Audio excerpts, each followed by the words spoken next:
바울은 빌레몬서를 써가면서 이 빌레몬에게 그 집에서 도망 나온 오네시모를 이제 용서해서 종이 아닌 형제로 영접하라라고 하는 그러한 개인적 서신을 빌레몬에게 보냅니다. 그리고 빌레몬이 자기 집을 내놓아서 세웠던 그 골로새 교회에는 골로새서를 써서, 그래서 두 장의 편지를 써서 하나는 골로새 교회의 서신으로, 그리고 이 빌레몬서는 빌레몬 개인에게 보내는 서신으로 이렇게 보내준 책이 바로 빌레몬서입니다. 그래서 집에서 도망온 이 오네시모를 그리스도 안에서 용서함 받았다고 하는 그 사실을 깨닫고 너 또한 이 오네시모를 용서하라라고 하는 것, 이것이 빌레몬서의 내용이 있지요. 빌레몬서를 계속해서 진행해 가면서 오늘 1장 22절 말씀, 이 말씀으로 부탁을 합니다. 바울의 부탁의 내용이 뭐예요? 오직 너는 나를 위해서 숙소를 마련하라. 너희 기도로 내가 너에게 나아갈 수 있기를 바란다라는 거죠. 이 말씀, 이 짧은 구절 속에서 우리가 느낄 수 있는 것, 또 이 성경의 내용을 기록하면서 이 저자가, 이 바울이 의도했던 내용이 무언가라고 하는 것, 이것을 이 본문의 내용 속에 살펴보면 바로 숙소라는 단어 속에 마련되어 있는, 준비되어 있는 말씀입니다. 우리는 문득 저 말씀을 읽다가 보면 내가 이 골로새 지역으로 갈 텐데 나 위해서 거기서 머무를 수 있는, 먹고 좀 자고 쉴 수 있는 집을 좀 마련해 달라, 이렇게 생각할 수 있는 내용인데, 저 본문은 그런 내용이라기보다는 숙소라는 단어가 이 크네시안이라고 하는 단어인데, 이 크네시안이라고 하는 것은 나그네가 머무는 그러한 방은 방인데, 여기서는 나그네가 아닌 이 순례자가 머무른 그러한 방, 그래서 크네시안이라고 하는 이 단어는 크네소스라고 하는 순례자, 즉 복음을 전도하기 위해서 혹은 하나님 앞에 제사하기 위해서 정확한 하나님에 대한 어떤 의무감, 그러한 목표를 가지고 그러한 의지를 가지고 그렇게 순행하는 순례자를 얘기하는 거예요. 따라서 저 본문은 어떤 여관방을 준비해달라 이 뜻이 아니라, 네가 있는 골로새 지역에서 나 선교하고 싶다, 나 그곳에서 예수가 그리스도이심을 전도하고 싶다, 그곳에다가 거처를 마련해라, 이 뜻이 되는 겁니다. 다시 말해서 1장 22절 말씀은 바울이 골로새 지역을 향한 뜨거운 이 전도 열정을 표현하는 내용이 바로 1장 22절에 있는 말씀의 내용이라는 겁니다. 여러분도 앞으로 빌레몬서를 읽을 때 나를 위해서 숙소를 마련하라, 이 본문을 볼 때마다 바울의 그 뜨거운 골로새 지역에 대한, 나 그곳에서 반드시 나 선교하리, 나 그곳에서 반드시 전도하겠다 라고 하는 그 열정을 좀 들여다보면서 우리 또한 우리가 살아가면서 늘 이 선교와 전도 열정, 이걸 가지고 살아갈 수 있는 우리 성도님 되시기를 주의 이름으로 축원드립니다. 여러분 예수님 믿지요? 나를 많은 사람 가운데 선택해서 우리 예수님 알게 해주시고 또 예수님 믿게 해주시고 그 예수 그리스도를 믿음으로 말미암아 구원함을 받을 수 있도록 만들어 주셨지요. 그러면 나로 하여금 예수 믿고 구원받게 하신 이유가 뭡니까? 한번 이 주일날 한번 생각해 보세요. 나로 하여금 예수 믿고 구원받게 하신 이유가 뭘까? 라는 겁니다. 여러분이 한번 우리 각자의 처소에서 한번 생각해 보세요. 나 예수 믿는데 하나님이 나로 하여금 예수 믿게 해주신 이유가 뭐예요? 나 잘 먹고, 나 잘 살고, 나 행복하고, 나 시집가고 장가가고, 나 아이들 잘 키우고, 나 출세하고, 나 성공하고, 사업으로 부자 되고, 이것이 예수 믿는 목적입니까? 그리고 예수 믿어서 나 혼자 행복하기 위해서 예수 믿는 겁니까? 우리 흔히 찬송 나 자유 얻었네, 너 자유 얻었네 하면서 그렇게 기뻐하라고 나를 구원해 주셨습니까? 나를 구원해 주신 목적이 뭐예요? 이유가 뭡니까? 여러분은 이 말씀에 대해서 한번 스스로 질문을 해봐야 돼요. 우리 주님께서 나를 많은 사람 가운데 선택해서 예수 믿게 해주신 이유가 뭘까라는 겁니다. 그 이유에 대해서 이 바울은 이야기합니다. 갈라디아서 1장 15절 16절 말씀에 보면 나를 모태에서부터 그랬죠. 나를 어머니의 태로부터 나를 택정해 주셨다라는, 하나님의 선택이에요. 나로 하여금 어머니 태로부터 나를 선택해 주시고, 다시 말해서 내가 하나님 앞에 잘나고 똑똑하고 열심으로 노력해서 하나님 앞에 열심으로 봉사해서 나를 선택해 주신 것이 아니에요. 어머니의 태라고 하는 것은 내가 태어나기 이전부터 하나님께서 나를 그냥 무조건적으로 사랑한 거예요.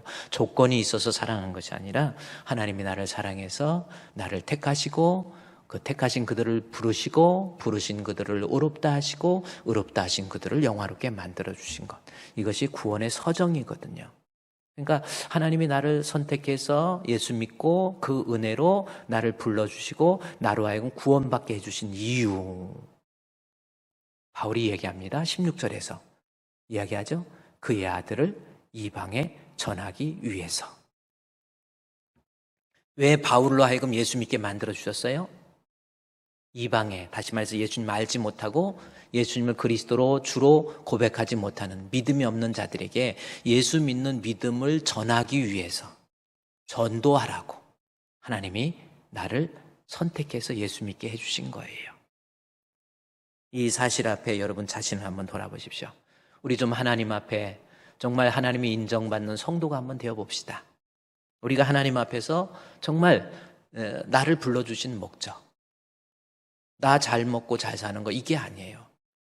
나를 불러주신 목적은 내가 교회에 모여서 그래요, 예배도 하고 기도도 하고 찬송도 해서 내 신앙적으로 건강한 신앙, 뜨거운 신앙, 이것을 만들고 흩어져서 예수가 그리스도심에 대해서 계속해서 복음을 전하라고 나를 예수 믿게 만들어 주신 거예요. 그런데 여러분은 과연 어떻습니까? 혼자 예수 믿는 거 좋고요, 교회에서 신앙생활하고 찬양하고 봉사하고 이런 건 열심인데 아직도 내 신앙이 그리스도의 복음을 전할 수 있는, 전도할 수 있는 단계까지 가지 못하고 있다고 한다면 그것은 우리 주님 앞에 건강한 성도가 될 수 없다라는 거예요. 아니, 건강한 성도가 아니라 사실은 믿음이 없기 때문에 전도하지 못한다라는 겁니다. 그것이 성경에 곳곳에 나와 있어요. 바울 보세요. 어디 가나 나 그곳에서 로마에서 골로새 지역까지 1700km 떨어졌어요. 서울에서 부산까지 500km라고 해보십시오. 1700km. 그때 그 거리가 뭐 비행기가 있었습니까? 그런 것도 없었어요. 산 넘고 물 넘고 내가 갈지언정 그곳에서 그리스도의 복음이 필요하다고 한다면 나는 그곳에 가서 복음을 전하겠다. 나를 위해서 그곳에 복음 전할 수 있는 그러한 베이스를 좀 만들어 달라. 이것이 바울의 모습이었다라는 거죠. 저와 여러분도요, 이 땅에 살면서 나를 구원해 주신 주님 앞에 그 구원의 감격을 가지고 그것으로 끝난 것이 아니라 늘 복음 전도에 힘쓸 수 있는, 그것을 늘 열정을 가지고 나도 전도해야지라는 그러한 사명감을 가지고 승리하시기를 주의 이름으로 축원드립니다. 그렇다면 바울의 이 뜨거운 전도 열정이 도대체 어디서 나왔냐는 거예요. 아니, 이 말씀을 통해서 나는 왜 신앙생활 지금 몇 년 했는데 예수 믿으라고 하는 그러한 말 한마디도 못하고 선교합시다, 전도합시다 그러면 그 전도와 선교에 대해서 왜곡을 해서 교인 숫자나 늘리고 교세나 확장하기 위해서 어떤 목사님의 개인적인 어떤 사욕을 이루기 위해서 전도하자고 하는 것으로 또 전도를 왜곡해서 생각하는 사람도 있어요. 그러나 그렇지 않습니다. 전도라고 하는 것은 정말 하나님께서 우리에게 나를 불러주신 목적이 전도하라고, 이방에 예수를 알지 못하는 자들에게 그리스도의 복음을 전하라고 나를 불러주신 거예요. 우리의 단순한 어떤 목적이나 어떤 개인적인 사심이나 이런 것을 달성하기 위한 것이 전도가 아니에요. 그리스도인으로서 당연한 존재 이유가 되는 거예요. 그러면 이 뜨거운 전도 열정이 어디서 나왔는지, 첫 번째, 여러분 제가 세 가지를 여러분에게 제시해 주고 있거든요. 첫 번째, 이 뜨거운 전도 열정이 어디서 나왔는지. 그러면 이것을 바꿔 얘기하면 내가 왜 나는 전도에 대해서 별로 관심도 없고 전도하자고 그러면 그냥 그런가 보다, 왜 그러는지. 첫 번째는 믿음이 없기 때문에 그렇습니다. 바꿔 얘기해서 믿음이 있으면 이 사람은 전도 안 할 수가 없다라는 겁니다. 그래서 이 말씀에 대해서 제가 지난주에 여러분 말씀을 드렸죠. 잠깐 복습을 하면 사도행전 9장에 보면 바울이 사도행전 9장 5절 6절 말씀에 보면은 바울이 다메섹 도상에서 예수 믿는 사람 잡아 죽이는 사람 핍박자 바울이었어요. 사울이었죠. 그런데 다메섹 도상에서 빛 가운데 현연한 우리 주님이 나타나셔서 바울로 하여금 깜짝 놀랍니다. 당신 누구세요? 그때 예수님께서 나는 네가 박해하는 예수다. 그에게는 엄청난 충격이, 내가 핍박하고 내가 박해하던 그분이 구약에서부터 우리를 구원해 주시기 위해서 약속한 하나님이 보내신 메시아라고 하는 것을 그가 거기서 깨닫게 돼요. 예수가 구주라고 하는 것을 깨닫게 되는 겁니다. 알게 된 거예요. 지금까지 배웠던 어떠한 율법에 의해서, 구약의 율법에서 그가 찔림은 우리의 허물 때문이요, 그가 상함은 우리의 죄악 때문이라, 그가 채찍에 맞음으로, 그가 상함으로 우리가 나음을 받았다라고 하는 이 구약의 이사야서부터, 아니 구약의 창세기에서부터 우리를 구원해 주시기 위해서 하나님께서 준비해 주신 구속사적인 입장에서의 구주가 바로 내가 핍박하던 예수라니. 그리고 예수가 하나님의 아들, 우리의 구주라는 것을 바울이 깨달았어요. 깨닫고 난 다음에 놀라운 사실이 있습니다. 사도행전 계속 내려가서 17절 말씀에, 9장 17절 말씀에 가보면 아나니아를 통해서 바울이 예수가 우리의 구주구나, 메시아구라는 것을 깨달았는데, 깨닫는 단계에서 있으면 안 됩니다. 아나니아를 통해서 성령의 충만함을 받게 돼요. 그렇죠? 바울이 예수가 성경에 나와 있는, 율법에 나와 있는, 구약에 나와 있는 우리가 기다리고 있는 메시아구나라는 것을 깨닫고 있었는데, 깨닫는 단계에서 끝나는 것이 아니라 아나니아를 통해서 이 사울을 성령으로 충만케 하십니다. 성령으로 충만케 하시니까 그 다음에 어떤 일이 있습니까? 그 다음 절 말씀에 즉시 사울의 눈에서 비늘 같은 것이 벗겨져서 뭐예요? 세례를 받았다. 자, 이 말씀 좀 생각해 보십시오. 예수님이 그리스도라는 것을 깨달았는데, 깨닫는 단계에서 끝난 것이 아니라 성령을 통해서 세례를 받았다라는 것은 예수가 그리스도라는 것을 믿는다는 믿음의 표시거든요. 근데 그 믿음, 즉 깨달음에서 예수가 그리스도라고 하는 믿음의 사람이 되려면 반드시 성령의 개입이 있어야 돼요. 근데 오늘날 우리가 신앙생활하면서 우리가 예수님에 대해서 생각하기를 머릿속에서 우리 목사님 말씀을 통해서, 성경을 통해서 예수님이 어떤 분인지, 유대 땅 베들레헴에서 나시고 또 갈릴리에서 활동하시고 안진뱅이도 일으키시고 우리를 위해서 십자가에 못 박혀 죽으시고, 그것은 예수가 그리스도인 것을 깨닫는 거예요. 문자적으로, 어떻게 보면 교리적으로 예수가 그리스도인 것을 머릿속에서 깨달은 거예요. 그러나 그 단계로 구원을 얻나요? 아니에요. 성령의 충만함을 통해서 예수가 그리스도라는 것을 이제 믿어야 돼요. 그러니까 성령의 개입 없는 깨달음은 그냥 깨달음에서 멈추는 거예요. 진짜 믿음이 없는 거예요. 구원 얻는 믿음이 아니라는 겁니다. 진짜 믿음은 성령을 통해서. 그래서 고린도전서 12장 3절 말씀에 누구든지 그리스도의 영이 없으면 예수를 주라 시인할 수 없다라는 겁니다. 이 말은 예수님이 우리 주님이십니다, 예수님이 우리 생명이십니다 라고 입술로 말할 수 있어요. 그러나 그리스도의 영이 없는 신앙 고백은, 성령이 없는 신앙 고백은 진짜 구원 얻는 믿음이 아니다라는 겁니다. 그러면 여러분은 어디까지 와 있습니까? 한번 여러분의 신앙을 한번 생각해 보세요. 내 믿음이 그냥 정말 깨달음에서 있는 그러한 신앙입니까? 아니면 성령을 통해서, 성령의 감화, 감동, 역사를 통해서 예수님이 나의 생명의 주님이시구나 라는 것을 내가 믿는 믿음의 사람입니까? 그 성령을 통한 진짜 구원 얻는 믿음이 되면 이 사도행전 9장 17절, 18절, 19절, 그 다음에 20절 말씀에 보면 뭐라고 그래요? 즉시, 자, 앞에 18절 말씀해 보세요. 예수가 성령을 통해서 세례를 받았다. 진짜 예수 믿는 사람이 됐다라는 거거든요. 다메섹 도상에서 예수님, 빛 가운데 현현한 주님을 통해서 예수님이 그분이구나, 자기 율법적인 지식에 의해서 예수님을 깨달아요. 그러나 깨닫는 단계에서 끝나는 것이 아니라 성령을 통해서 그가 예수가 그리스도인 것을 믿게 됐다라고. 그 믿음이 진짜 믿음이 들어가니까 바로 20절 말씀해 보세요. 그 다음 절에 20절에 즉시 나타나는 현상이 뭐예요? 각 회당에서 예수가 하나님의 아들이심을 전파했다라는 겁니다.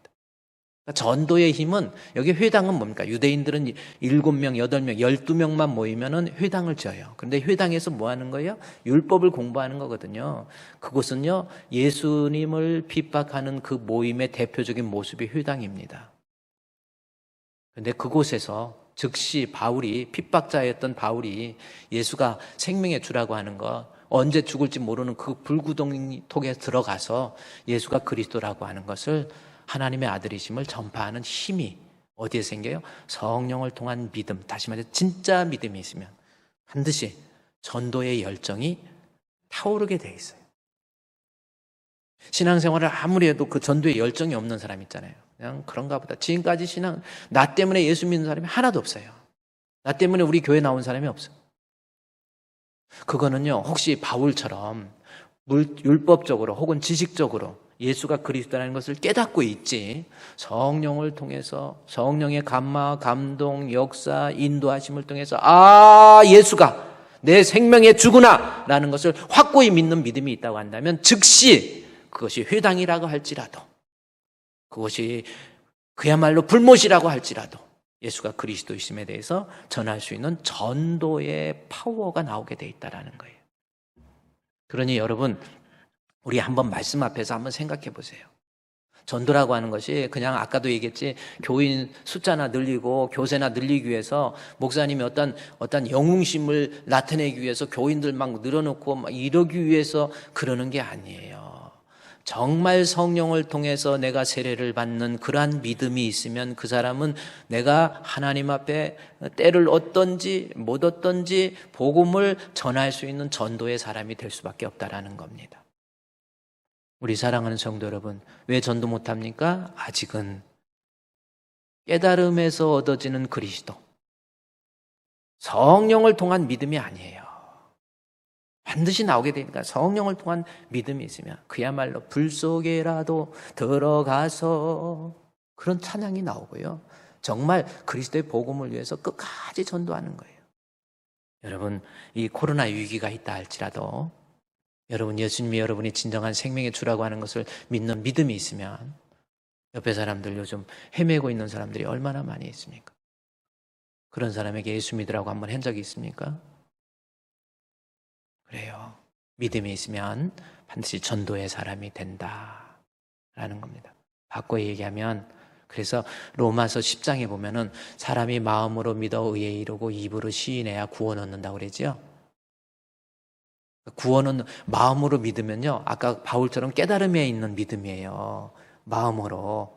그러니까 구원을 얻는 믿음이 되려면 입으로 시인하는 믿음. 그랬죠? 그러면 입으로 시인하는 것이 뭔가, 로마서 10장 10절에서 쭉 내려가다 보니까 아름다운 자의 발걸음이요 복음을 전하는 자. 입으로 시인이 복음 전도, 다시 말해서 복음 전도할 수 있는 믿음이 되어야 그 사람이 구원 얻는 믿음이라는 거예요. 그러면서 로마서 10장 17절에서는 뭐라고 그래요? 믿음은 들음에서 나며 들음은 그리스도의 말씀으로 말미암는다. 그러니까 하나님 말씀을 끊임없이 들어서 내가 믿음이 충만해지고 성령을 통한 그 그리스도를 믿는 정확한 확실한 믿음을 갖게 되면 그 사람은 열심으로 전도할 수 있는 그러한 전도자가 된다라는 겁니다. 뱀을 잡아서 사람이 껍질 벗기면 죽어요. 그러나 지가 허물 벗으면 더 크는 거예요. 전도도요, 그냥 전도합시다 해서 억지로 그렇게 하는 거, 그거 별 효과 없어요. 문제는 내가 성령의 충만함을 받아서 성령을 통해서 예수를 그리스도라고 하는 믿음을 갖게 되면 마음으로 믿어 의에 이르는 단계에서 넘어서 입으로 시인해요. 그래서 그 사람이 전도를 통해서 믿음의 온전한 사람이 됩니다. 따라서 이 전도의 사람이 되기 위해서는 하나님 말씀 많이 사모하세요. 예배 시간마다 하나님 말씀 잘 들으세요. 세월이 흐르면 여러분도 들을 수 있는 귀도 어두워지고요, 눈도 어두워져요. 저희 아버님이 지난 한 주 동안 여기서 쓰러지시고 지난 단 1분을 떨어져 있을 수가 없어요. 97세 되시니까 인생이 그런 것 같아요. 그렇게 강직하고 일제시대 때부터 그렇게 참 그랬던 분이 세월 앞에 장사 없더라고. 점점 몸이 노안이 돼서. 그래요. 저보고 최 목사, 내가 눈이 점점 흐려져. 그리고 이제 등불이 꺼지고 있어. 그런데 어머니 돌아가실 때하고 또 틀린 것 같아요. 정말 마음이 막 눈물이 나는 거예요. 그래서 아버지,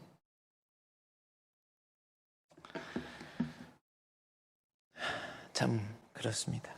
인생이라는 거. 소리를 들을 수 있는 귀가 어두워서 10번, 20번 얘기하면 입모습 보고 조금 알았는데 이제는 앞이 제대로 보이지 않으니까 입모습도 못 보니까 이제는 소리도 못 듣는 거예요. 들을 수 있을 때 여러분 열심히 들으세요. 하나님 말씀 잘 듣고요. 하나님 말씀 사모하고 말씀을 통해서 내가 성령을 통한 믿음을 갖게 되면 온 세상 위하여 나 복음 전하리 만 백성 모두 나와서 주 말씀 들으라. 그러한 전도의 사람이 되는 거예요. 그렇습니다.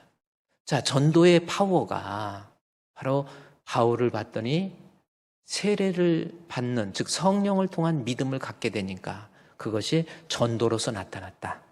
요거 말씀드렸다고 한다면 전도의 파워 두 번째는 뭔지 아세요? 바로 영혼을 사랑하는 마음으로 내가 채워져야 그 사람이 복음을 전할 수 있는 전도의 사람이 된다. 그 말씀입니다. 그러니까 바울이 그렇게 뜨겁게 전도할 수 있는 전도의 열정은 사실은 죽어가는 영혼에 대한 그 영혼에 대한 사랑의 마음을 그 바울의 마음속에 품고 있었기 때문에 그 사람에게 복음을 전할 수 있었다라고 하는 겁니다. 예를 들어서 데살로니가 교회 성도들 바울이 무척 사랑해요. 얼마나 보고 싶어. 얼굴 보고 싶다. 너 얼굴 보고 싶다. 그래요. 여러분 얼굴 보고 싶다. 나 너한테 한두 번 가고자 했는데 기회가 안 되는데 내가 너를 너무나도 보고 싶다. 바울이 그러면 엄청난 그러한 모습이 나와요. 그런데 이 데살로니가 교회가 어떤 교회냐면 데살로니가 전서 2장 15절 말씀을 제가 여러분 띄워주면요.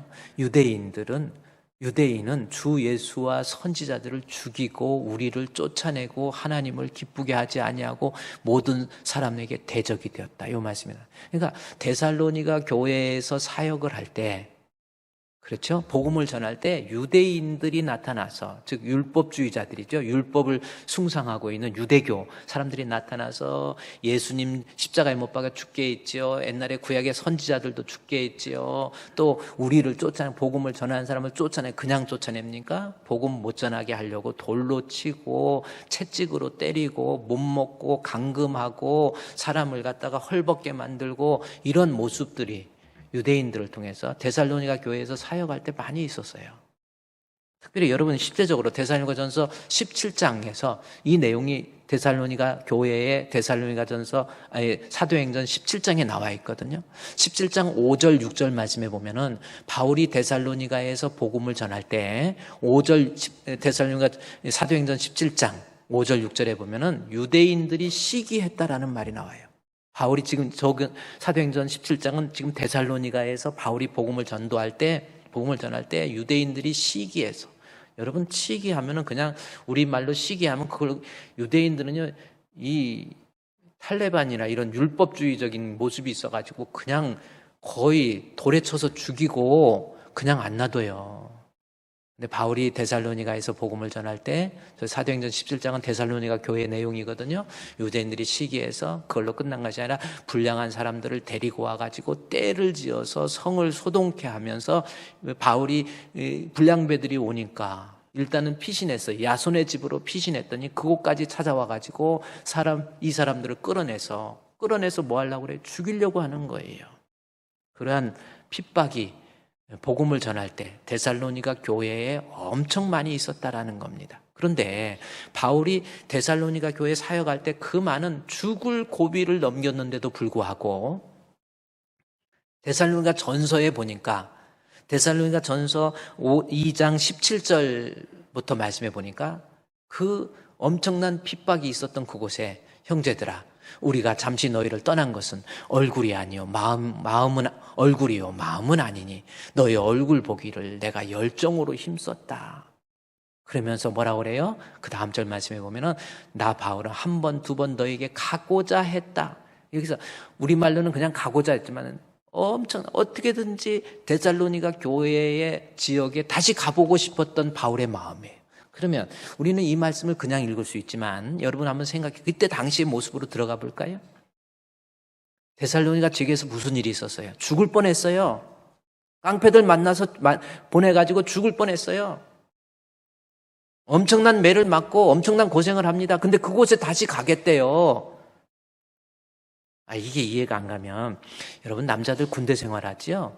지금은 저기지만 우리 때만 해도 3년 36개월 군 복무 지금은 많이 줄었어요. 근데 그때 군 복무도요 뭐 늘 그런 자기 군대만 고생스럽다고 그럴지 몰라도 엄청난 저는요 전투경찰이었거든요. 전투경찰이어가지고 그때 전두환 정권이 있을 때 있어가지고 얼마나 하루도 데모가 빠진 적이 없었어요. 그냥 방독면 쓰고 진압복 입고 그거요 그 뜨거운 그 햇빛에서 여름에 데모할 때 이 최루탄 가스 날라올 때요 이거 숨 쉴 때 아무 생각도 없고요 이 숨소리밖에 안 들려요. 그리고 김 서려가지고 그래서 제가 요즘 이 마스크 끼면 옛날에 그 추억이 생각나고 경기 들려고 그래. 그래 김이 서려가지고 아무 이것도 안 보여요. 앞에 화염병 터지고 뭐하고 무서워서 뒤로 불러나잖아요. 바로 뒤에 고참이 있어요. 고참이 있어갖고 이 순간 그 개인 소지용 소화기가 있습니다. 딱 터지면 그거 퍽퍽 불러갖고 불 꺼줘요. 앞에 쫄병이 있어갖고 막 가서 너희들은 지금 불법 시위를 하겠다. 지금 당장 해상하지 않으면 전원 체포해서 의법 조치하겠다. 그거는 뭐냐면 출동 준비하라는. 그러면 충성 그러면 앞으로 한 대 나가야 돼요. 용감 하나 더 나가야 돼요. 충성 용감 하면서 막 진압해갖고 밀어붙이는 겁니다. 또 군대 얘기도 하나.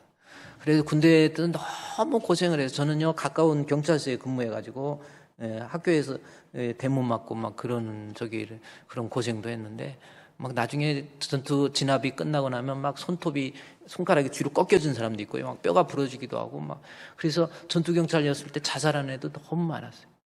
근데 제대할 때 제대 이제 되면 화요일 날 나가는 사람이 있고 목요일 날 나가는 사람이 있는데 제대할 때 손꼽아 기다리죠. 그럼 제대하면서 부대 앞을 딱 나가면서 다시는 내가 이곳을 향해서 오줌도 안 싼다. 그런 너무 고생스러워서 제가 왜 이런 말 하냐면 데살로니가에서 바울이 복음을 전도할 때 야손의 집에 숨어들을 만큼 깡패들을 통해서 엄청난 고난을 당한 거예요. 루스트라에라고 하는 지역에서는요 1차 선교여행 때 사도행전 14장에 나와 있죠. 루스트라에서는 바울이 복음을 전도하는데 안진뱅이를 일으켰어요. 그랬더니 이고니온 그러니까 비시디아 안디옥에서 이고니온 루스트라 더베 이렇게 가거든요. 그래서 비시디아 안디옥에서부터 쫓아온 그러한 또 깡패들이 와가지고 바울이 루스트라에서 복음을 전할 때 끌어내갖고 돌로 쳤어요. 그래서 완전히 죽어버렸어요.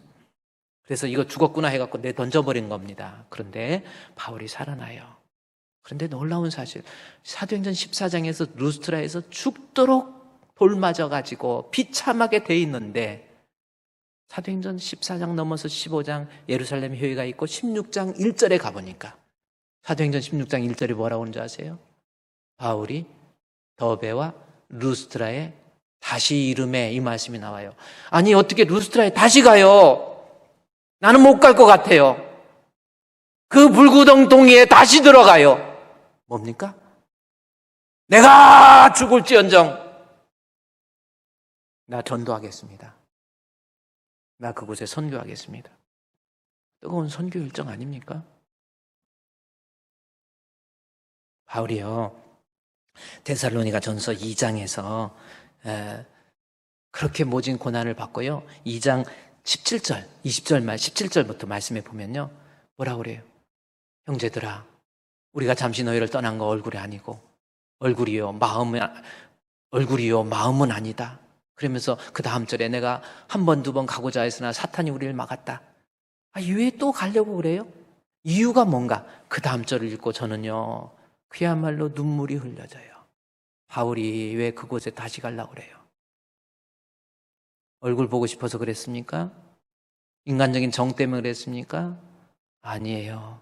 데살로니가에 다시 들어가고 싶었던 이유는 우리의 소망, 바울의 기쁨, 바울의 자랑, 바울의 면류관이 뭐예요? 우리 예수님 강림하실 때, 우리 예수님 이 땅에 오실 때 너희가 아니냐, 이건 뭐예요? 너희가 예수 믿고, 예수 잘 믿고 구원받아서 영원 잘 되는 것, 바로 이거예요. 영원 사랑. 그것 때문에 바울이 전도할 수 있는 힘이 된다는 거예요. 여러분 마음속에 죽어가는 영혼에 대한 사랑, 그래요. 이 사랑이 없으니까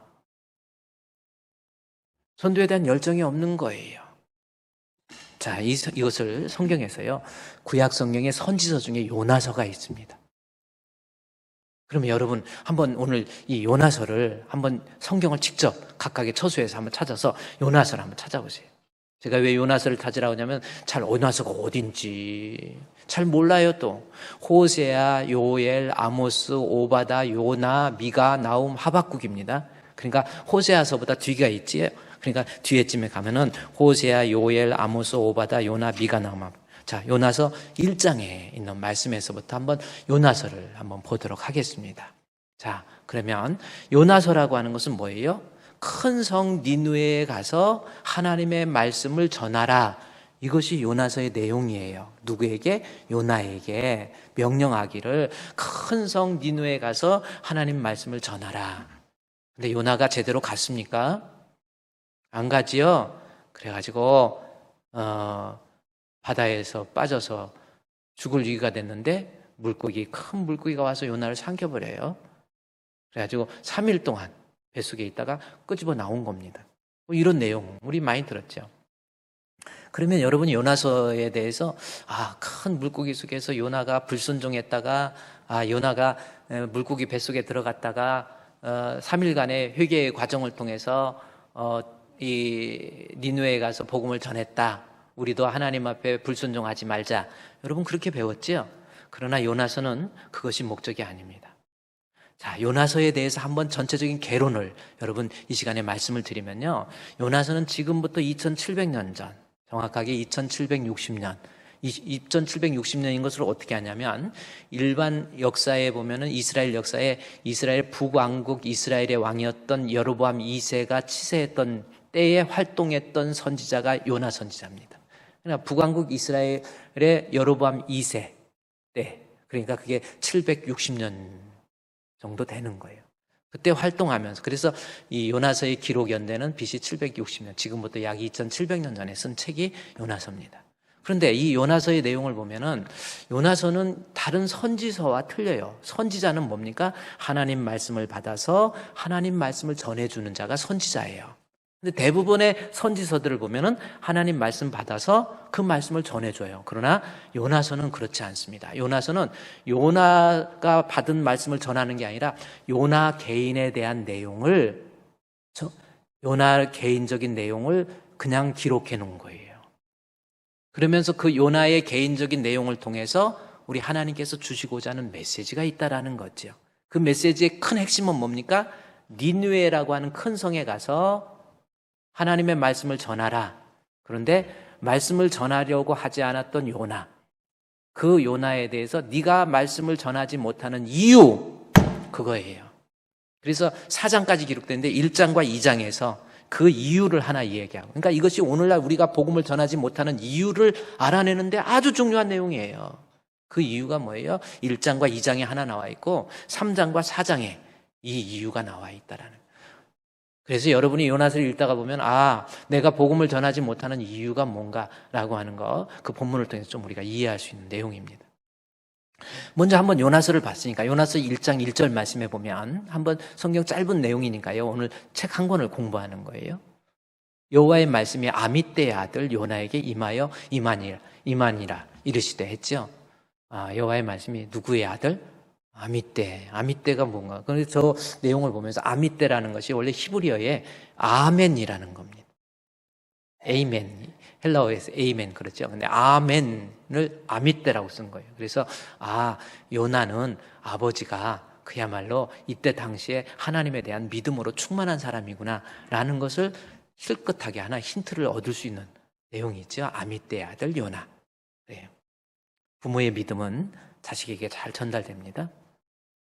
부모가 믿음이 좀 엉망이면 자식들 믿음도 비슷하게 엉망돼 버려요. 자식은 부모의 얼굴입니다. 대부분 그렇습니다, 여러분. 그래서 항상 그 아미떼의 아들 요나에게 말씀을 하나님께서 이르시는데 2절 말씀해 보니까 뭐 어떤 내용이야? 너는 일어나서 저 큰 성읍 니느웨로 가서 그것을 향하여 외치라. 그 악독이 내 앞에 상달됐다. 외치라, 선포하라. 하나님 말씀을 선포하라는 거예요. 그랬더니 요나가 그 어디로 가서 선포하라고 그랬어요? 니느웨에 가서 선포하라 그랬더니 3절에 그러나 요나는 여호와의 얼굴을 피해서 다시스라고 하는 곳으로 도망하여. 그러니까 다시스는 어디 있냐면 지금의 스페인입니다. 스페인으로 도망가려고. 그러니까 지중해를 건너서 스페인으로 가려고. 그러나 지금 니느웨라고 하는 데는 스페인이 아니고요. 내륙의 안쪽에 있는 아수르의 수도거든요. 그러니까 아브라함이 고향이었던 갈대아 우르에서 북쪽으로 올라가면 하란 땅이 있고 하란 땅에 티그리스 강이 있는데 티그리스 강의 동쪽에 이 니느웨라고 하는, 그러니까 아수르의 수도입니다. 한번 지도를 제가 여러분께 보여드릴게요. 지금 요나가 이제 봐요. 제가 이렇게 여기 오빠가 아니고 요빠예요. 항상 여러분 우리 교회 표도 오빠를 조심하자. 오빠 교회에서 오빠 하는 사람 조심해. 근데 요빠인데 이 요빠에서 이 예루살렘이 이스라엘이잖아요. 요나를 지금부터 2700년 전에 불러서 너 니느웨로 가서 복음을 전하라 그런 거예요. 자, 티그리스 강이 있죠. 지금의 이라크입니다. 이라크인데 아수르의 수도가 니느웨예요. 여기 이 아수르의 수도 이 니느웨입니다. 지금은 이라크 땅이고요. 그다음에 메데, 바사 이렇게 돼 있어요. 자, 여기 니느웨에 가서 복음을 전하라는 거예요. 그런데 이때 니느웨는 아수르는 어떤 나라냐면 엄청난 강국이에요. 철기 문명을 가지고 세계를 위협했던. 그래서 이 아수르라는 나라는 애굽을 멸망시킨 아수르고 이 아수르가 결국 이 바벨론 페르시아에 의해서 그렇죠? 이 페르시아에 의해서 갈그미스 전투를 해요. 여기서. 그래서 애굽이 지원하러 갔다가 결국은 애굽이 도망 나오죠. 그리고 갈그미스 전투에서 아수르를 바벨론이 물리치는 거예요. 그래서 이때부터 바벨론의 제국이 되는 거죠, 나중에. 근데 이때 당시 BC 700년 때는 아수르라고 하는 제국에 엄청난 힘이 있어가지고 이스라엘을 그렇게 괴롭히는 거예요. 조공 바치게 하고 힘 있다. 그리고 아수르 하면은 여러분이 일반 세계사에서 나온 내용을 보면은 엄청난 잔인한 사람들, 막 포로들을 그냥 죽이는 게 아니에요. 막 이슬람에서 막 목 잘라 죽이듯이 이 아수르는 엄청난 잔인한. 다시 지도 한번 보여주세요. 그래서 이 아수르라 여기로 가서 복음을 전하라는 거예요. 그러니까 요나의 입장에서 우리 원수 국가인데 지금 북쪽 이스라엘이 BC 721년에 멸망하잖아요. 그러면 이게 지금 760년이니까 이제 멸망 얼마 안 놔둔 거예요. 그때까지 계속 괴롭힌 거예요. 끝급수를 준 거예요, 한마디로. 그래서 요나 입장에서 이 아수르의 나라가 미워가지고 근데 이곳에 가서 복음을 하나님 말씀을 전하라고 그러니까 요나가 여기서 안 가요. 그래가지고 배를 타고 전혀 다른 곳으로 가다가 이게 지중해거든요. 메드시죠. 지중해에서 쭉 가다 이쪽 가면 여기 스페인이 있습니다. 지도 한번 볼까요? 바꿔줄게. 요나가 지도 한번 보세요. 이렇게 된 거예요. 자, 여기 요빠에서 쭉 가다 크레다 섬 넘었죠. 크레다 여기 바나바의 고향 구부로 있죠. 크레데 섬이 있죠. 시실리 넘어가서 쭉 가서 여기 스페인 아비우스, 스페인 안녕하세요. 스페인 아비우스라고 하는 이곳에 가서 다시스에서 복음을 전하려고. 바울도 제4차 선교 여행을 이 다시스에 가서 복음을 전해요. 나중에 스페인에서. 네, 그렇습니다. 이거 다 해적 국가들, 나중에 깡패 국가들이 있는데 결국은 복음, 그 전해졌던 복음에 의해서 나중에 지금 그래서 유럽 국가들이 대부분 기독교 국가가 된 거잖아요. 어쨌든 나 하나님 나 이곳에서 못해요. 그리고 이곳으로 쭉 가다가 여기서 풍랑을 만난 거예요. 그레데섬 여기쯤. 다시 지도 옛날 거 지도. 그거 보면은 여기서 이제 만나. 여기서 가다가 만나갖고 배가 뒤집히니까 막 해가지고 막 사람들이 하나님의 얼굴 피하려고 지하에 있다가 배가 움직여가지고 사람들이 난리 났다 해가지고 하니까 요나가 나와가지고 나를 던져서 바다에 집어 던지라고 그래요. 요나는요, 툭하면 나 죽고 싶다고 막 하나님 앞에 그래. 그런데 지 죽으려면 그냥 지가 뛰어내리지 왜 꼭 선원들한테 시켜서 나를 잡아서 던지라고 그랬는지 그것도 읽어보다 보니까 좀 그렇습니다. 그래서 여기에서 돌아서 갑니다. 가가지고 드디어 쭉 가가지고 여기 이제 바다에서 이제 요나를 큰 물고기가 토해내 버렸죠. 3일간 죽었다가 토해낸 거예요. 요나 어떤 생각을 할까? 드디어 다시스 나중에 이제 다시스 어떤 국제공항에 나와서 뭐 그런 건 그래서 3일 동안 요나가 물고기 뱃속에 있을 때 요나는 어떤 생각을 했을까 싶어요.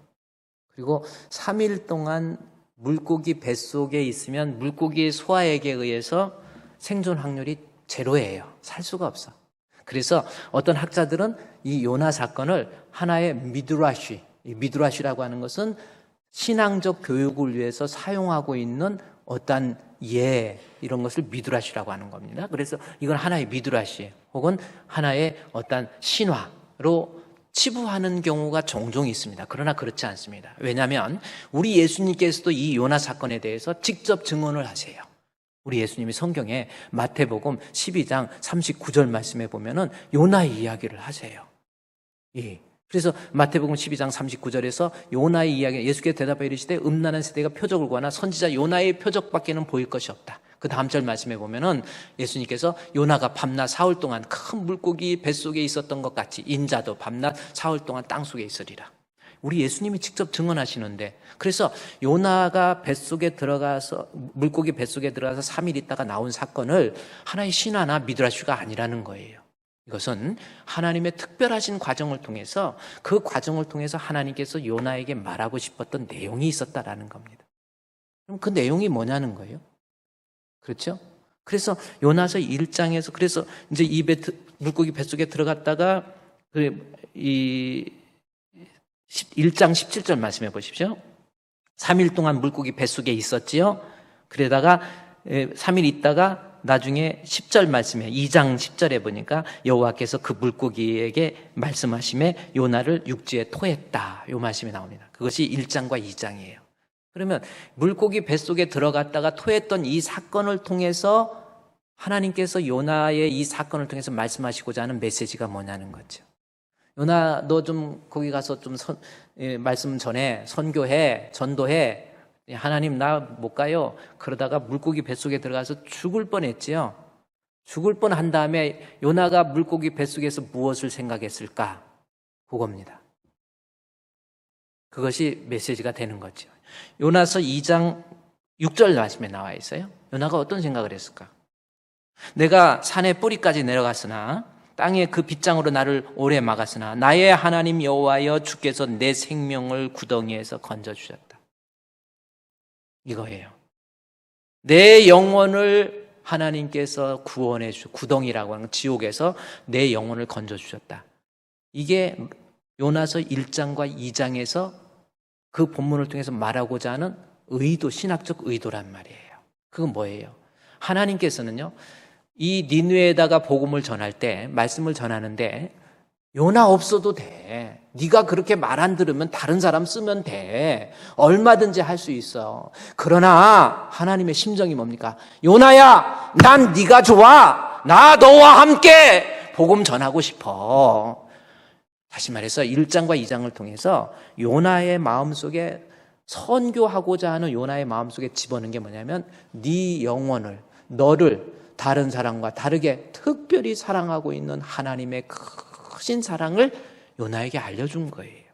그러니까 이것은 뭐냐면 복음 전하는 자에게 필요한 것이 뭐예요? 하나님이 나를 얼마나 사랑하셨는지, 나 같은 것이 무엇이기에 나를 이렇게 구원해 주셨나요?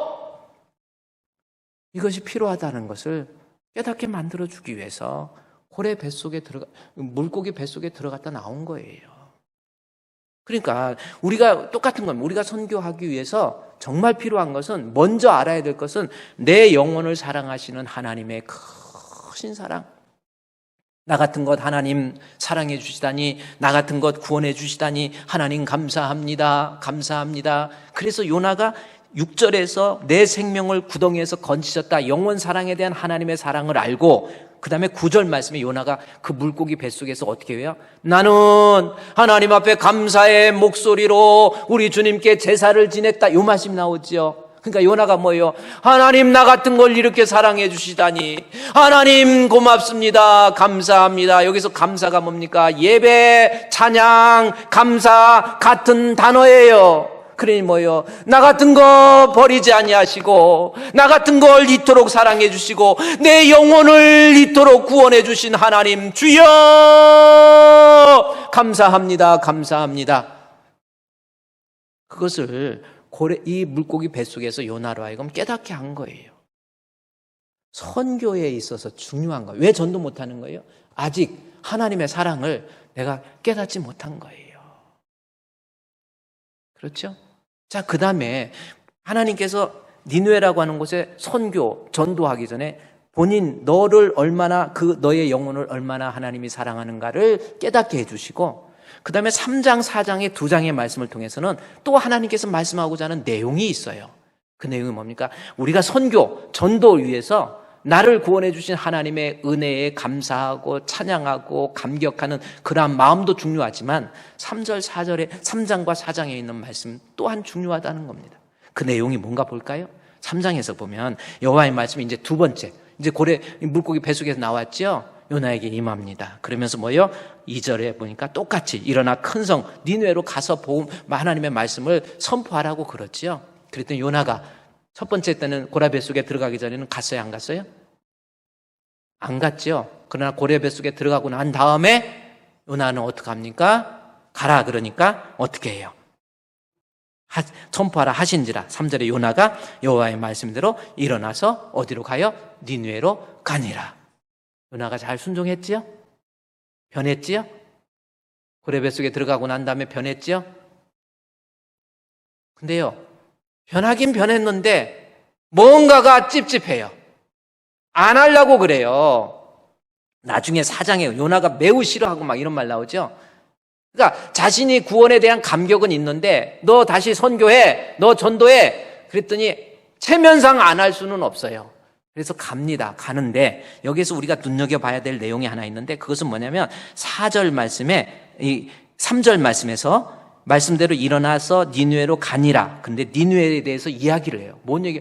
니느웨는 사흘 동안 걸을 만큼 하나님 앞에 큰 성. 그러면 하루에 1시간에 4km 걷는다고 할 때, 그러면 한 7시간이면 4, 7은 28, 하루에 30km 걸어서 사흘이면은 3, 3은 9, 90km, 약 100km 되는 엄청난 성인 거예요. 그래서 사흘 동안 걸어도, 꾸벅 걸어도 그것을 다 전하기도 힘든 곳이에요. 그것을 지금 본문에서 이야기하는 거거든요. 그런데 그 다음 절 말씀에 요나가 어떻게 합니까? 가긴 가는데 요나가 그 성에 들어가서 뭐예요? 며칠? 그냥 하루 체면 세우는 거죠. 하루 가서 니들의 죄가 뭐다 이런 거 말도 안 해요. 40일이 되면 니느웨 무너지리라 이 말하고 끝내버려요. 딱 5마디입니다. 히브리에 보면 정확히 5마디. 얼마나 무성의합니까? 하긴 하는데 마음속에서 하고 싶지 않는 거예요. 가기 싫은 거예요. 자신이 교회에서는 얼마나 전도의 열정 막 찬양하고 감사합니다. 나 구원해 주신 하나님 감사합니다. 막 이러는데 너 선교, 너 전도 그러니까 싫어하는 거예요. 본문의 4장에 요나가 매우 싫어하는 거예요. 나 그들이 구원받는 것도 별로 좋지 않고 내가 왜 그거 해야 됩니까? 나 지금 바빠요 목사님. 나 힘들어요. 나 교회에서 할 만큼 하는데 무슨 선교 무슨 전도입니까? 이렇게 얘기할 수 있는데 요나가 지금 이야기하는 거예요. 우리의 모습 아닙니까? 교회에서는 잘해요. 교회에서 직분도 맡았어요. 안수집사 되고 장로도 됐어요. 그러나 선교합시다. 안 해요. 할 수 없이 체면 때문에 조금 해요. 3바퀴 돌아야 될 3일 동안 걸어야 될 그냥 한 바퀴간 적당히 그것도 그렇게 하다가 구원받는 것도 별로 원하지 않아요. 그럴 때 하나님께서 방법을 씁니다. 어떤 방법입니까? 그 뜨거운 그 지역에서 뜨거운 이 지역에서 그 사막 가운데에서 햇빛이 얼마나 뜨겁습니까? 그래서 하나님께서 박농쿨을 만들어 주세요.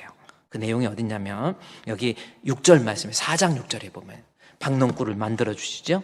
박농쿨을 만들어 가지고 거기 예비하사 요나를 가리게 하셨으니 이는 그의 머리를 위해서 그늘이 지게 하며 그의 괴로움을 면하게 하려 하심이라. 요나가 박농쿨로 말미암아 크게 기뻐해요.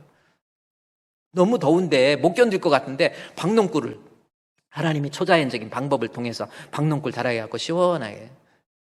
근데 조금 있다가 보니까 벌레가 나타나요. 밑에 보니까 벌레를 7절에 벌레를 예배해가지고 박농쿨을 갉아먹으니까 금방 시들어버린 거예요. 그래서 시원했다가 기분 좋았다가 근데 또 뜨거운 거예요. 한번 제가 그림으로 제가 한번 보여드릴까요? 요나가 박농쿨. 아 시원해. 좋다. 여러분 뜨거운 태양빛에 저 얼마나 시원해. 좋아. 지금 3장과 4장에서 나온 거거든요. 너 선교해 그랬더니 은혜 받아가지고 감사합니다 찬양하고 예배하고 제사하고 서원도 갚고 그런 뜨거운 열정이 있는데 너 선교해 그러니까 안 갈 수는 없죠. 내 체면상 내 직분상 안 할 수는 없어요. 그래서 하긴 해요. 그래 갔는데 별로 좋아하지 않아요. 그래가지고 하나님 내가 왜 가야 되나 툭 하면 또 죽여달라고 그러죠. 여기 4장 3절에 보니까 또 그래요. 여호와여 원하건대 이제 내 생명 거두어 가옵소서. 툭 하면 나 죽어 그래요. 우리 시골에 거기 보면 이 광순이라는 사람이 있었는데 툭 하면 죽는다고 그래. 결국 농약 먹고 죽었어. 죽겠다고 그래. 그러니까 또 날도 뜨겁고 그러니까 저걸 했는데 이 벌레가 갉아먹으니까 어떻게 됐어요? 저렇게 돼버렸어요. 그러니까 뜨거 죽겠어. 약 올라 죽겠어. 그래갖고 화가 나가지고 뭔 이런 게 있냐고 갉아먹게 하니까 이 8절 말씀에 4장 8절에 해가 뜰 때 뜨거운 동풍을 예비하셨고 요나의 머리를 쪼임에 요나가 혼미해져요. 얼마나 햇빛이 뜨거우니 막 혼미 와가지고 스스로 죽기를 또 죽으려고 그래요. 여기 주에 사는 것보다 죽는 것이 낫겠습니다. 그랬더니 9절 하나님이 요나에게 이르시되 네가 왜 생성을 내느냐. 그러면서 10절과 11절이 이 3장과 4장의 결론이에요. 10절이 뭡니까? 여호와께서 이르시되 내가 수고도 아니했고 네가 재배하지도 아니했고 하룻밤 났다가 하룻밤에 말라버리는 별로 유익하지도 못한 이 박농쿨도 너는 아꼈는데 그 다음 절 말씀에 하물며 이 근성 니느웨 속에 좌우를 분별하지 못하는 자가 12만 명 죽어가는 영혼 12만 명이야. 너 어떡하려고 그래? 너는 이 박농쿨 하나 아끼는데 내가 죽어가는 영혼에 대한 얼마나 아픈 마음이 있는데 너 그걸 알지 못하니? 그러니까 1장과 2장에서 막 구원의 감격 때문에 나 같은 거 이렇게 사랑해 주시다니 하나님 고맙습니다 감사합니다 막 찬양 하나님 거신 사랑은 측량 다 못하며 막 찬양도 하는데 그 다음에 야 너 이거 선교해 너 이곳에 예수 믿는 사람이 없어 그곳에 전도해야 돼 그랬더니 지금 나 힘들어요 지금은 바빠요 나중에 어느 정도 생활이 되면요 아이고 뭐 그래요 5,000원의 기적헌금 그것도 얼는데 나는 어려워요 미수원금 한 달에 10,000원씩 해봅시다. 저는요 여러분 돈 때문에 그러는 게 아니라 여러분이 하나님 앞에 갔을 때 보국거리 좀 있으라고 그래요. 돈 5,000원, 돈 10,000원 가지고 미자립 교회를 돕고 선교를 할 수 있는다는 것 하나님 앞에 갔을 때 얼마나 중요합니까? 근데도 3장 4장에서는 요나는 우리가 요나예요. 지금 나 못해요. 나 힘들어요. 나 싫어요. 할 수 없이 하라고 하니까 그냥 가긴 가요. 그냥 하루 그냥 적당히 그냥 가서 폰만 재고 사진 몇 번 찍고 그렇게 오라는 게 아니에요. 그리고 나 못 가겠습니다. 그랬더니 하나님께서 박농쿨을 통해서 네가 하루밖에 자라지 못하는 이것 가지고도 슬퍼하는데 죽어가는 영혼 주님을 알지 못하고 멸망하는 영혼 그 영혼이 12만 명이야. 그 아버지의 심정을 그 마음에 품어야만이 네가 복음을 전할 수 있는 전도의 사람이 될 수 있다 이 뜻이 아닙니까? 여러분 성경에서요 이 요나서에서 4장까지 안 되는 이 요나서에서요 마지막에 볼까요? 11절 말씀에 내가 아끼는 12만 명이 또 가축도 있고 어찌 아끼지 아니하시겠느냐 요나야, 내 마음 좀 알아줘. 죽어가는 영혼, 예수 알지 못하는 영혼, 나 살리고 싶어. 그 다음에 11절에서 딱 끝나요. 뭡니까? 저는요 12절이 나올 줄 알았어. 요나가 그 말씀 듣고 하나님 알겠습니다, 제가 그렇게 할게요, 이럴 줄 알았는데 11절에서 딱 끝나요. 아니, 무 자르듯이 본문이 끝나버려요. 이게 이유가 뭘까 생각을 했는데, 여러분은 어떻게 하겠냐는 거예요. 지금 우리한테 질문하는 겁니다. 너 1장과 2장에서처럼 예수 믿고 나 같은 거 구원해 주셨다고 감사하는데, 감격하는데, 교회에서 예배도 드리고 찬양도 하고 봉사도 하고, 그래 그럴듯한데 막상 선교하라니까 너 나의 죽어가는 내 새끼들에 대한 영원 사랑에 대한 마음 가지고 있니? 너 할 거야 안 할 거야? 그 질문이 12절입니다. 우리에게 주는 거예요. 너 어떻게 할 거냐는 거죠. 요나는 지금 어떻게 했을까요? 그 다음에 요나가 안 나온다니까요. 여러분은 어떻게 하시겠습니까? 진짜 죽어가는 영혼에 대한, 예수를 알지 못하는 자에 대한 영원 사랑의 마음이 여러분 마음에 있습니까? 생각해 보세요. 교회에서만 그럴듯하지 선교합시다, 전도합시다 안 해요. 하도 저기 하면 조금 해요. 그러다 싫어, 나 안 해. 왜 그렇습니까? 우리 주님이 죽어가는 영혼에 대한 그 뜨거운 사랑을 내가 감지하지 못하고 있는 거예요. 제가 지난주에 우리 에즈알바드로 선교사 황병철 선교사입니다. 황병철 선교사가 오셨어요. 근데 이분은요 좋은 대학 나와서 신문사에도 계시고 사는데 아무 이상이 없었어요. 근데요 에즈알바드로 선교 가겠다라는 거예요. 에즈알바드로 가서 어떤 사역을 하는 거예요? 다리를 걷지 못하고 제대로 쓰지도 못하는 그러한 사람을 위해서 사역하겠다라는 겁니다. 제가 사진을 한번 보여드릴까요? 이번 주 원래 설교를 부탁했는데 다른 데 스케줄이 있어서 주중에 방문해가지고, 그래서 우리 교회에서 설교를 못해요. 제가 사진요 우리 교회 방문했어요. 방문해가지고 교회를 보더니 세상에 이렇게 좋은 교회가 있나. 포도밭에도 올라가고. 그래서 여러분, 저 포도밭이요, 우리 광고할 때 우리 교회 유명한 아나운서가 광고 딱 아름답게 하고 있을 때 그 보여주는 화면이 그냥 이미지 사진이 아니에요. 저거 우리 교회입니다. 우리 교회 포도밭이 있는지 없는지도 모르고 그냥 끝나자마자 무슨 민방위 대피 훈련을 많이 해서 그런지 왜 이렇게 빨리 가세요? 그럼 그러지 마. 교회도 한 바퀴 돌아보고 한 걸음 한 걸음 뛰어보고요, 교회에 대한 사랑도 좀 가지시고. 저 포도나무 열매 맺게 하기 위해서 우리 집사님, 수고하신 집사님이 수박도 열려. 수박도 이렇게 열려고 그래요. 하도 성도들이 이건 아니거나 때려갖고 때린 데가 썩더라고. 그래 저곳까지 올라갔더니 좋다고. 근데 우리 앞에 이빨 흔히 보이는 제일 앞에 있는 분은 다른 교회 담임 목사님이시고, 저 뒤에 있는 분이, 셋 중에 누가 제일 잘생겼어요? 그 중에 제일은? 나 자꾸 잘생겼다는 소리 듣기 싫어요, 이제. 근데 그 선교사인데, 저 황병철 선교사가 사역하는 내용을 사진을 좀 보여드리면요, 장애인 사역이에요. 엘살바도르에 가서 장애인들을 위해서 사역. 어떡합니까, 여러분? 저게 뭐예요? 그림 보여주려고 그러는 게 아니라요. 몸이 불편해서 고생을 하는데 영혼까지 예수 모르면 되겠느냐? 죽어가는 영혼에 대한 뜨거운 사랑, 그 사랑이 우리 황병철 선교사를 엘살바도르로 가게 만드는 거예요. 영혼 사랑의 열정은 나로 하여금, 지금 요나가 뭡니까? 지 구원받았다고 1장 2장에서는 막 찬양해요. 그러나 너 좀 가 그랬더니 하나님 못 가요. 그래요, 하긴 할게요. 나 못해요. 그 왜 그랬으면 영혼 사랑하는 마음 없어요. 내 마음 속에서 영혼에 대한 사랑의 마음, 자식이 교회를 안 나오는데도 영혼 사랑하는 마음이 없는 거예요. 이 아이가 죽어서 어디 갈지.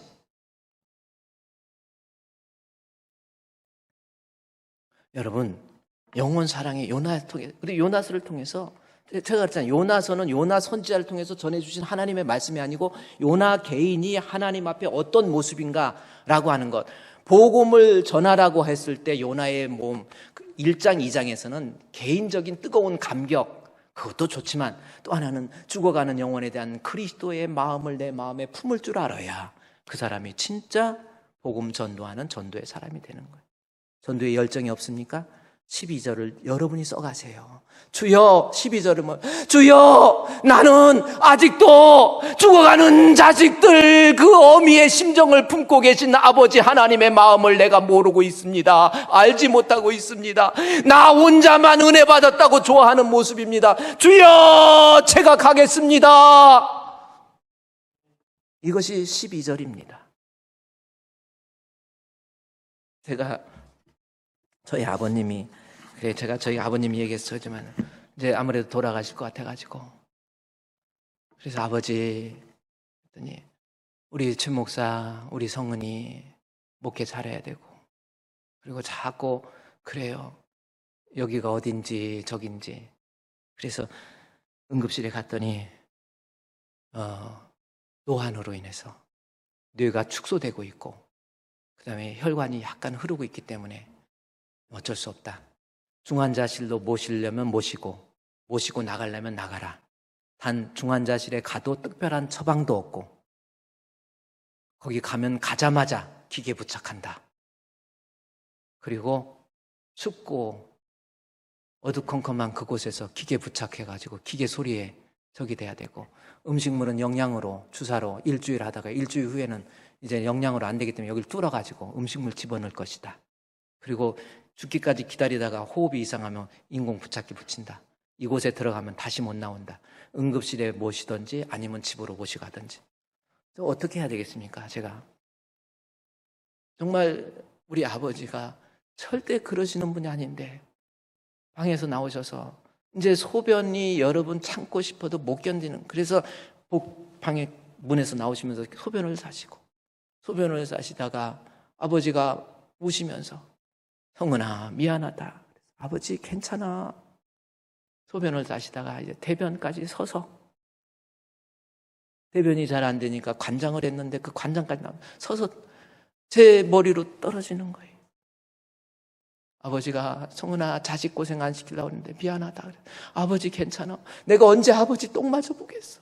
아버지 괜찮아. 아버지 괜찮아. 내가 하나님 앞에 약속했어. 아버지 만약에 중환자실에 가셨으면 그곳에서 얼마나 아들한테 섭섭한 마음이 들까.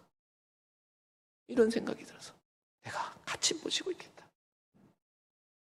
모시고 나와서 1시간, 한 1분도 못 떨어져 있기 때문에, 오늘 주일이기 때문에 누님한테 맡겼어요. 맡기고 그러는데 자꾸 밤에 되면은 혼수 상태가 되면서 3일 전인가는 일어나셔서 갑자기 막 힘든 고통 중에 일어나시더니 옷을 찾아요. 옷을 입고 그러더니 아버지 왜요? 그랬더니 자꾸 환상을 보시는 거예요. 지금 복음을 듣지 못한 곳을 위해서 교회를 2개 졌는데 지금 하나 짓고 있어. 최 목사 같이 가자. 그러면서 옷을 아버지 여기 그거 아니야. 그래서 아니야 지금 빨리 가야 돼. 굳이 옷을 차려달래. 그래서 옷을 챙겨드리고 그랬더니 일어나가지고 그 몸 한 건 떼기도 힘든데 가더니 화장실에 가서 왜? 교회 가는데 세수해야지. 세수하시는 거. 제가 머리도 빗어주고 세수하면서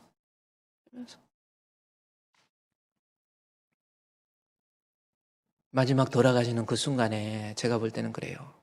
가진 돈이 여러분 갖고 갈 수 있습니까? 하나님 앞에 남는 거 복음 전해야지.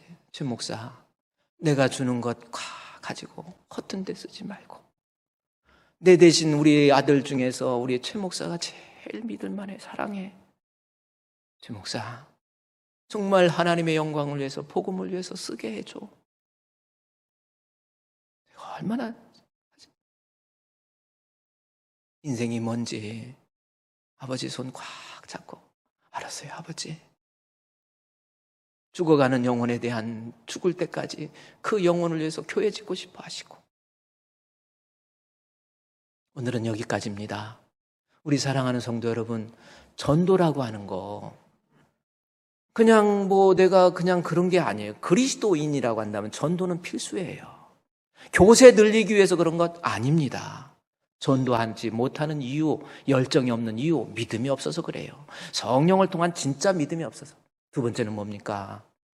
하나님 앞에 우리 주님이 죽어가는 영혼을 얼마나 사랑하는지 영혼 사랑의 마음을 품지 못해서 우리 주품교회에 주님 앞에 갔을 때 정말 인정받는 참 정직한 성도 그렇게 되시기를. 그리고 여러분이 다짐하세요. 나도 내 아들이든 내 딸이든 내 주변에 있는 사람이든 그리스도의 복음의 진리를 알지 못하는 자에게 나 복음 전하리. 복음 전함으로 승리하시기를 우리 주님의 이름으로 축원드립니다.